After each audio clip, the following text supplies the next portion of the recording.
fait, moi je m'appelle Gabriella, je viens de Liège. Et en fait, ce que moi je fais, ce sont des œufs fruités.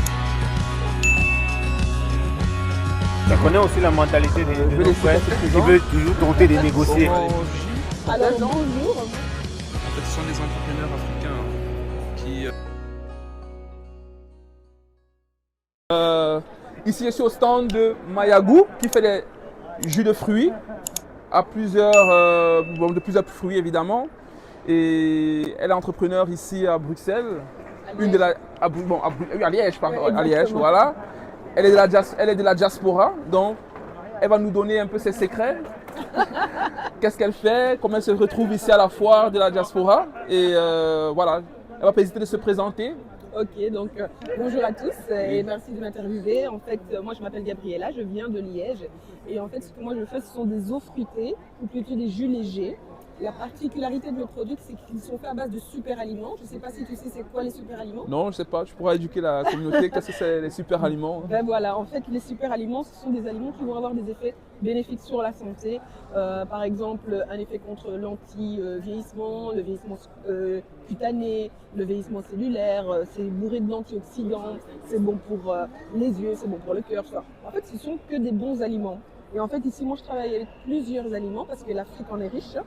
Vous avez donc le gingembre, qui est un super aliment, l'amande, le citron, le fruit de la passion, la cannelle. La cannelle, ouais. L'hibiscus, de bissap, et bien entendu, encore ici, le baobab. Le baobab. Mais le baobab, c'est pour durer à vie alors? Oui. Parce que quand on parle de baobab, c'est l'arbre qui met... Exactement. Ok. En fait, ici, j'ai 3 produits différents. Donc celui-ci, l'original, qui était le premier parfum, il est fait à base donc de gingembre, citron, menthe, fruit de la passion. Alors ici, par contre, on est dans l'hibiscus, la cannelle et le citron.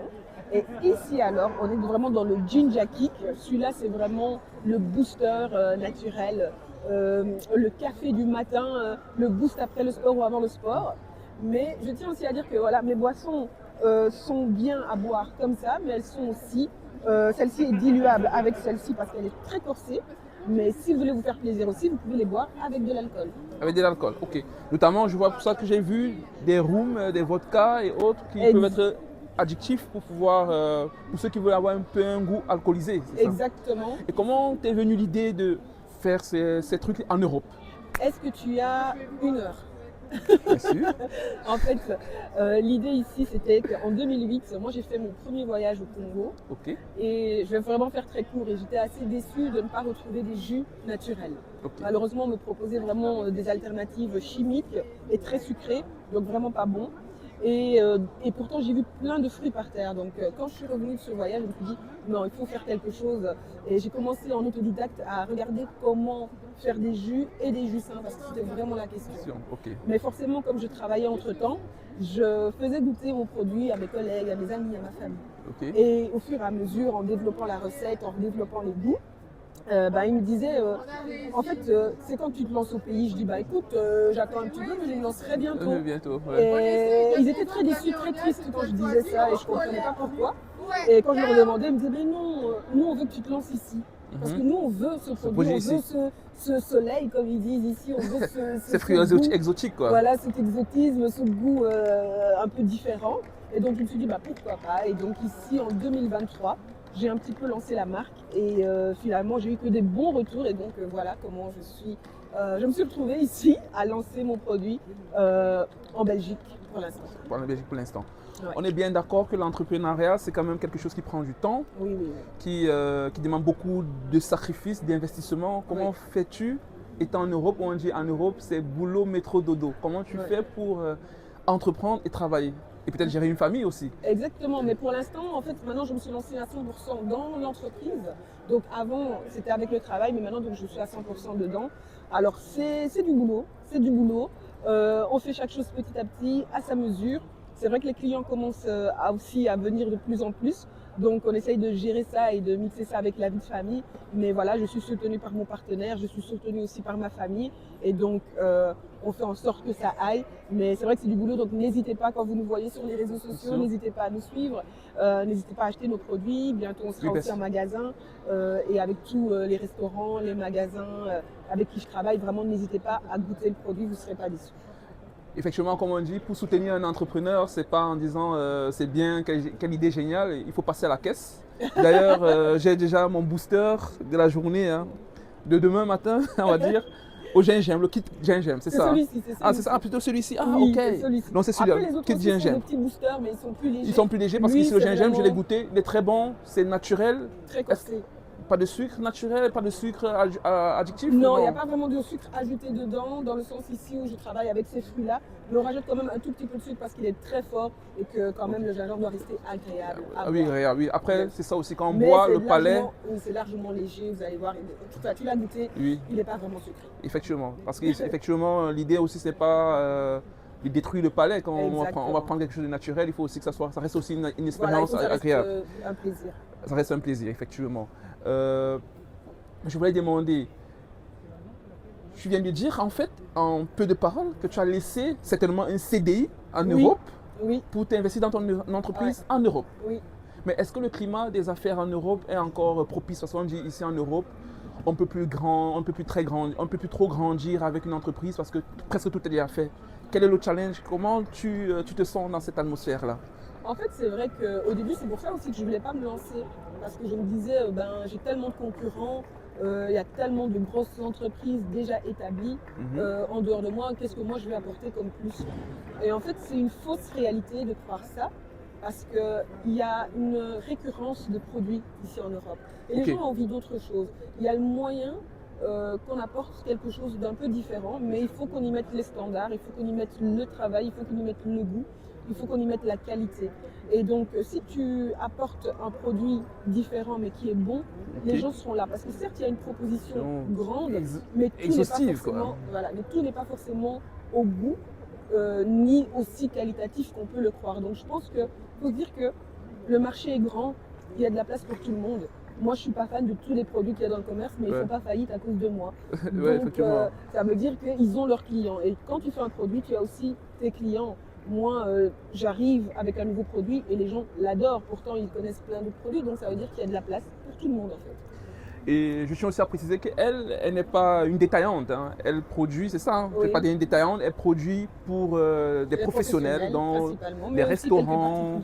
Bon, quelques particuliers, ça c'est clair, on ne va pas cracher sur s'il y a quelques voisinages qui veulent le produit, mais principalement le rayon, la cible, ce sont ceux qui vont acheter et puis exposer dans leur stand, ou bien qui vont exposer dans leur restaurant ou bien dans les supermarchés. Donc, ceux qui vont prendre en gros. Donc, vraiment, c'est vraiment une très bonne initiative, surtout en Europe, parce que généralement, quand tu m'as dit en Europe, tu as laissé un CDI pour faire ton entreprise, c'est bien, c'est vraiment... Et par rapport aux impôts, parce qu'ici, on dit les impôts, c'est très élevé. En Afrique, souvent, on dit on peut encore essayer d'avoir moins d'impôts, bien peut-être de voir, je veux dire, le financier, les impôts, comment je vais dire? Le financier, celui qui contrôle les impôts, on peut avoir un moyen de le voir pour ne pas payer peu d'impôts, mais ici, que tout est établi, tout est tracé. Au niveau des impôts, est-ce que c'est pas difficile? Je ne peux pas dire que c'est facile, je ne peux pas dire non plus que c'est difficile. Je pense qu'il faut quand même une certaine intelligence financière et surtout il faut se faire accompagner de personnes, de professionnels bienveillants, des professionnels qui comprennent votre marché, qui comprennent comment ça marche et qui vous expliquent aussi à quoi faire attention et comment bien s'allier avec sa comptabilité. Je pense que c'est très important. Il ne faut pas toujours se lancer pour se lancer. Les idées sont bonnes, mais il faut voir si votre projet il est viable, si votre projet vous pouvez en vivre. Et ça, honnêtement, il y a plein de structures qui peuvent aider, mais c'est surtout un bon comptable qui va vous dire un petit peu aussi comment chiffrer et comment voir les choses. C'est important quand même de se faire très bien accompagné dans l'entrepreneuriat. Mais après, comme on dit, les impôts doivent être un frein pour l'entreprendre, on va dire. Payer les impôts, c'est normal. Parce que, voilà, ça c'est clair. Mais je veux dire, si c'était ça, sinon la Belgique ne serait pas construite bien tous les autres pays parce qu'il faut les impôts aussi pour vivre. Et ça permet aussi d'être sérieux dans ce qu'on fait. Parce que si l'État est là pour contrôler, il veut la part de gâteau ce que tu produis, ça veut dire quand même que tu fais des choses. Là, les entrepreneurs font des choses, font des bonnes choses. Donc, ce que je vais demander, est-ce que tu peux donner un mot pour la fin pour ceux qui veulent entreprendre en Europe ou bien pour ceux qui veulent entreprendre en Afrique? Alors, pour ceux qui veulent entreprendre en Europe, j'ai envie de dire, il va falloir s'armer de patience et de beaucoup de courage. Mais il faut se lancer quand même. Et pour ceux qui veulent se lancer en Afrique, pardon, c'est exactement la même chose. Peu importe le pays où vous serez, le challenge sera le même. Maintenant, c'est vrai que dans certains endroits, il y a une certaine, par exemple en Afrique, pour certains produits, on peut apporter une certaine primauté. Oui. Ici, la concurrence est bien plus grande et surtout bien plus établie que peut-être là-bas, parfois, la concurrence est là, mais pas aussi établie. Donc ça, parfois, ça peut être à son avantage. Mais que ce soit ici ou là-bas, cernez bien votre projet, cernez bien votre cible, cernez bien votre milieu et ça va aller facilement. Ça va aller Que ce facilement. soit ici ou là-bas, mais en tout cas, il faut au moins se lancer. Et si vous échouez, ben c'est pas grave, au moins vous aurez essayé. Ok. Et vraiment, j'ai plein de questions qui Ben font oui, que t'as me pas de venir. Hein. Parce que vraiment, moi, je suis vraiment ébloui pour ce projet-ci. Merci. Alors, je me rends bien compte que, quelque part, comme tu as dit tantôt, il faut donner des produits qui sont différents ou bien qui sont mieux faits par rapport à ceux qui sont sur place. Quelque part, j'ai envie de dire que nous sommes un peu sur la lignée bio parce qu'actuellement en Europe, on est un peu plus de manger naturel, manger des aliments sains, d'où il y a le Nutri-Score sur beaucoup d'aliments. Est-ce que tu réussis déjà à t'établir dans les supermarchés européens ou bien c'est encore des restaurants, des petits restaurants et tout le reste? Bah, écoute, ici pour l'instant, les restaurants, les magasins, ce n'est pas encore fermé. À la base, je voulais me lancer directement avec les magasins. Mais encore une fois, quand on se lance dans un projet, il faut connaître quelles sont les conditions pour rentrer en magasin et comment ça va se passer. Alors, les magasins, c'est un projet pour l'année prochaine. Ok. Mais pour l'instant, voilà, il faut savoir que je suis un solopreneur. Donc, il faut suivre aussi Ok. les commandes. Oui, Donc, effectivement, pour l'instant, effectivement. je gère ici en dehors des magasins. Mais après, on va rentrer aussi en magasin. Mais là, ça me demande un peu plus d'industrialisation parce que la cadence, elle est un peu plus grande, la cadence, elle est un peu plus rapide. Et puis, ils veulent un certain volume aussi. Exactement, donc il faut un petit peu suivre. Donc c'est pour ça que je ne suis pas encore dans les magasins, mais c'est quelque chose que j'envisage l'année prochaine lorsque je serai un peu mieux établie. Ok. Donc, en grosso modo, l'entreprise dit commencer tout doucement et aller Exactement. évaluer et puis viser de plus en plus des grands marchés. Alors, tantôt tu me disais que tu te voyais comme une entreprise. Je préfère que toi-même tu le dises devant les caméras. Comment tu te vois dans 5 ans, 10 ans, hein? Bah, si, là, tu veux que je dise ça vraiment comme ça. En fait, ici, voilà, Mayagou, c'est un produit à nous, c'est un produit pour tout le monde. Il est temps que nous aussi, on arrive avec des produits valorisables et qu'on propose des jus sains, des produits plus intéressants. Donc, si demain, moi, je deviens le prochain Coca-Cola, ça me ferait plaisir. Je dis bien Coca-Cola en termes de business et pas en termes de produits parce qu'on n'est pas du tout dans la même gamme. Oui, pas le même voilà, cible. Ouais. l'objectif, c'est que demain, dans toute l'Afrique, on puisse boire du Mayagou et que demain, dans toute l'Europe, on puisse boire du Mayagou aussi. Ça, c'est l'objectif. Et je tiens aussi à dire, à préciser que quand vous prendrez une bouteille Mayagou, vous verrez que non seulement l'étiquette est aussi écrite en langue africaine, principalement le lingala ici. Ok. Et en fait, c'est la première étiquette où tout est écrit en lingala. Tout est écrit, et bien sûr, il y a la langue aussi, le français et le néerlandais ici pour la Belgique.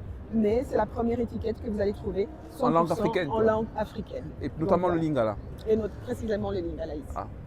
Voilà, donc avec Malagou, Mayagou. Mayagou, pardon, on a de tout, on apprend la culture africaine, on goûte aux saveurs africaines directement, on voyage sans prendre l'avion, on décolle sans voyage, on voyage sans prendre l'avion, c'est vraiment Est-ce que tu sais intéressant. parler un peu du lingala? Pas encore. Pas encore, alors je vais t'apprendre à dire ça. Ok, Parce qu'en fait, ça, c'est notre slogan. ok. Un plaisir en bouche, mais maintenant, il faut le dire en lingala. Alors, le slogan c'est, Elengi Namunoko. alors, le slogan de Mayagou c'est un plaisir en bouche. Donc c'est Elengi na Munoko. Bravo. Elengi na Munoko. Voilà. Allez, merci beaucoup. Merci à toi. Et j'espère bien toujours trouver beaucoup de choses. Je vais rester en contact avec toi pour pouvoir un peu savoir comment ça se passe. Parce que moi aussi, je suis dans la production, mais plutôt en Afrique. Mais je fais les mangues aussi, donc on ne sait jamais. Peut-être le jour que je fais venir beaucoup de mangues en Avec grand Europe, plaisir. tu Parce pourrais... qu'on veut Hein? que ça et on travaille qu'avec des produits frais et des produits sains. Ok, ça va. Merci Allez, à toi. merci. Ok, à la prochaine. Allez.